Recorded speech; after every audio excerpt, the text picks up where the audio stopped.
Joining us right now is former counterterrorism advisor to Vice President Dick Cheney, retired U.S. Army Green Beret commander, and Fox News contributor, Lieutenant Colonel Michael Waltz. Colonel, thank you very much for joining us this morning. Your Morning, reaction Maria. to this attack, what should we be looking at now? Well, this is a perfect nightmare for law enforcement and for security officials. You have an elevated position with a wide open field. The victims have nowhere to hide. Normally, at least in an active shooter situation where the shooter's on the ground, you can seek cover, you can run, you can, in some cases, even attack the shooter if they pause for some reason. But in this case, there was literally nowhere they could hide. The other awful thing about it is because it was an elevated position, you're going to have a lot of head wounds, which are almost instantly fatal and almost impossible to treat. And then finally, you know, on the 32nd floor, it's going to take law enforcement some time to get up there and to take this shooter down. I give them a lot of credit for how quickly they responded. We've seen a huge change in the active shooter protocol over the years. It used to be to try to law enforcement would try to contain the situation and initiate some type of dialogue. In this case, they just had to go right in and take him out. And I understand that several law enforcement officers were hurt in that operation.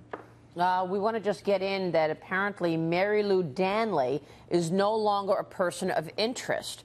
Earlier, the law enforcement, Michael, was saying that they were looking for Mary Lou Danley. This is apparently the shooter's roommate and possibly his companion. Now they are saying she is no longer a person of interest. What should we glean from that? Well, what law enforcement are going to do, it's the same thing the military does on an objective, is they're going to immediately go through what we call pocket litter.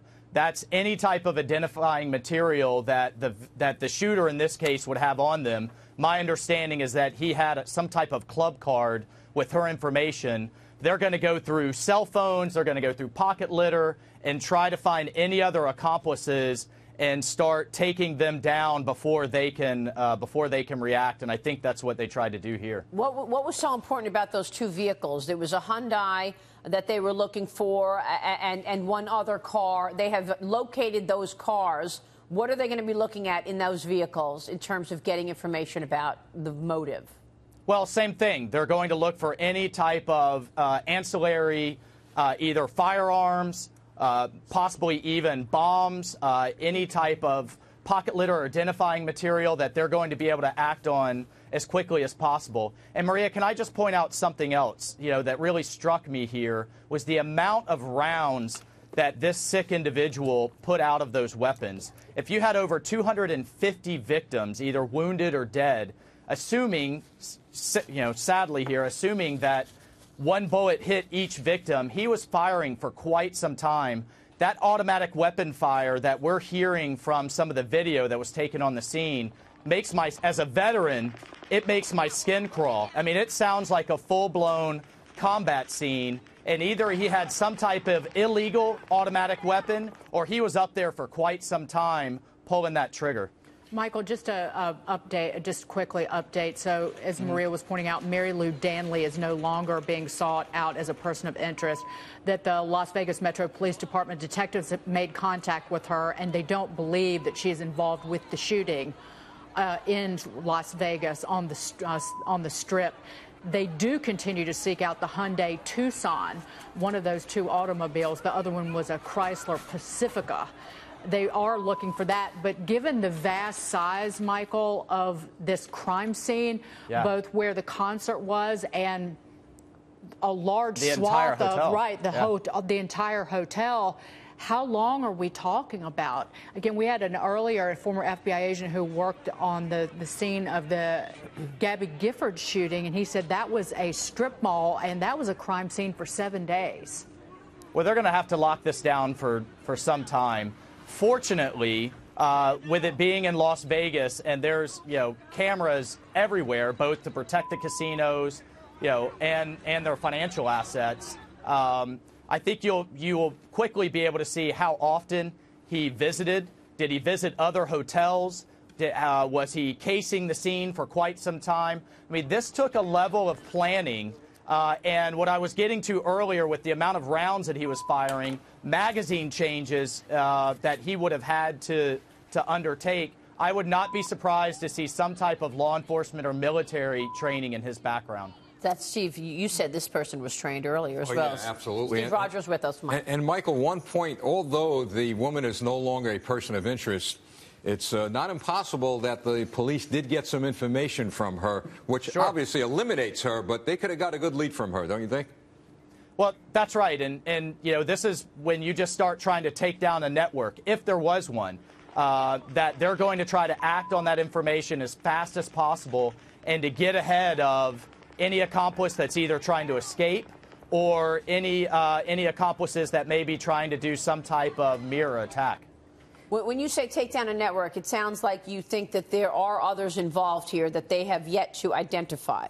Well, not necessarily. This could have been just one lone sick individual, but whether it's, you know, the military overseas and taking down a terrorist network, or whether it's local law enforcement taking down some type of criminal network, you have to assume, worst case scenario, that one was in place and then begin working backwards from there. I see. So it'll be by process of elimination. They say that the killer was known to local officials.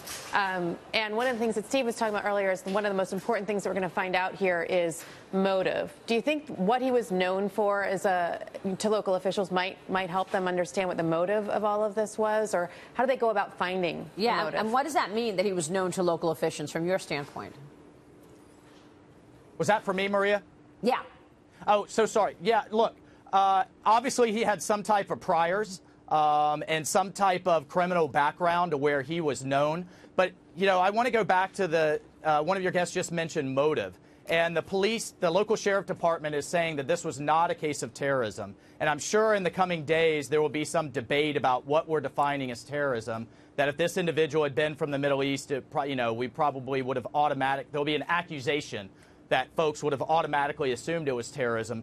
Terrorism are acts of violence with a political motive, whether it's to further an ideology in the case of communism or Islamic extremism, or whether it's to overthrow some type of government. There has to be some type of political motive behind it.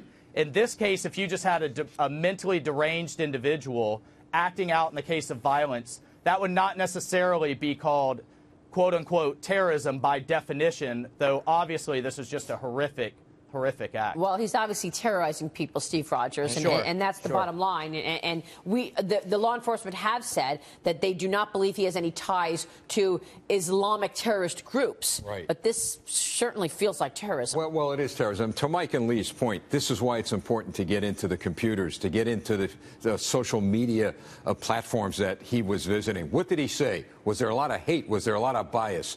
Very important. There may have been a political motive, maybe not, but that's yet to be determined. And in terms of the vehicles, they found the Chrysler. They're still looking for the Hyundai. What are they going to get from that Chrysler, do you think? Oh, they're going to, as Mike said, they're going to look at the DNA, they're going to look at fingerprints, maybe weapons, maybe cell phones. Whatever's in that vehicle will become evidence. That vehicle is a crime scene. Michael, final word from you? You know, look, I don't know how in this kind of environment that we could fully defend against these types of attacks. That scares me for my children. You know, on the other hand, I think as Americans, we have to move forward. We cannot be deterred. We can't stop having concerts. I just hope that our law enforcement and that our first responders can learn some lessons from this and help prevent it in the future. All right, Lieutenant Colonel Michael Waltz, thanks very much for your insights this morning. Thanks so much, We Maria. appreciate